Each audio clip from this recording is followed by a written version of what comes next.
Hi again, everybody. It's Sunday, May 22nd, 2022. What I'm going to do in this video, I'm going to show you my annual forecast charts for the year 2022. This is for the ES. This is in response to one of our subscribers' inquiry. Manas Sahu has asked about this. I'm sorry, I don't have enough data on Bitcoin to do this type of forecast since it's fairly new. So I'm going to look at the ES here. Basically, the ES and the Dow are the same. So what I do with this is right out of the Gann stuff. A lot of people might call this mass pressure charts.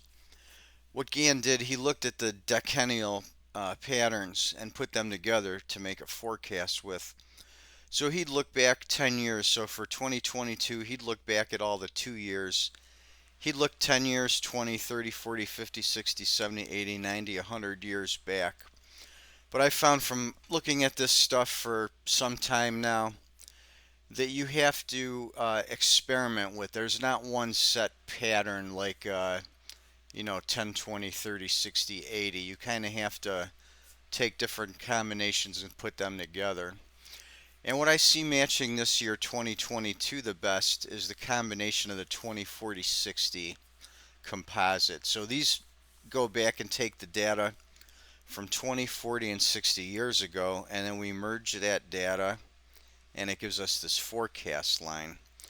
So on the top chart, I'm showing you the actual ES uh, data for the year so far, and on the bottom is my combined forecast of 20, 40, 60 years ago. If you'll recall from the Gann work, he had always said the most important cycle was the 20-year cycle. So right here we're overlaying three 20-year cycles and averaging them, and this is what we've got. So what I've done here, I've marked a pattern by the dates of the lows and highs so far on the ES daily chart up above here, and then I marked the forecast chart with the same high and low dates. So you can see right at the beginning of the year we did have the high very early, right after New Year's, early January. And then we went down and we made a low on the 24th of January. That's this low, the 24th of January, is about right here on my forecast chart. Then we moved upwards to February 10th, right here on the actual ES chart, and that's this peak right here on the forecast chart. Then we went down to February 26th for the low. That's this low right here on the forecast chart. That's this date right here. And then we traded up until 330. That's right here on the actual chart, and it's this point right here on the forecast chart. You can see the dates down below. The line is at 326. The next line is at 49, so we made high up in here.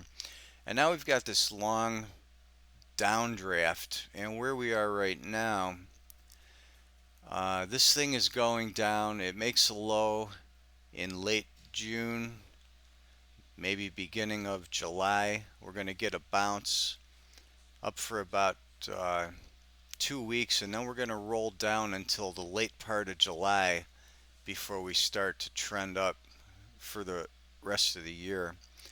So we don't really have a significant bounce. We're right here at 521 now. That's this line here. You can see that we're basically in free fall mode until the late part of June, very early beginning of July, before we're going to get at least a little bit of a bounce according to the forecast. Now, so far this forecast is held relatively true. This doesn't mean that there can't be a bounce before that, but right now I'm concentrating on the downside. Just for the heck of it, I'm going to show you two of the other forecasts that I made.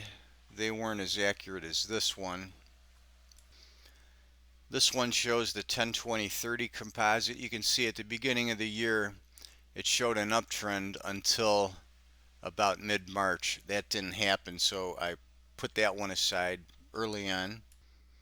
This one is a little more involved. This one is the 10, 20, 30, 40, 60, 80 year composite.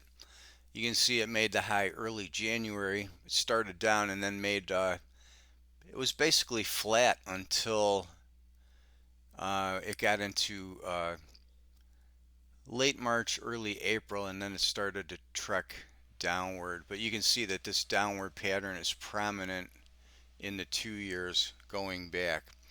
But the most accurate chart is the first one that I presented with the data. So that kind of gives you an idea what's going on. We'll follow through that as we progress through the year and see how our forecast from there works out. But hopefully that'll give you guys some good insight into what's going to happen. But for now, it looks like just stay on those short trades.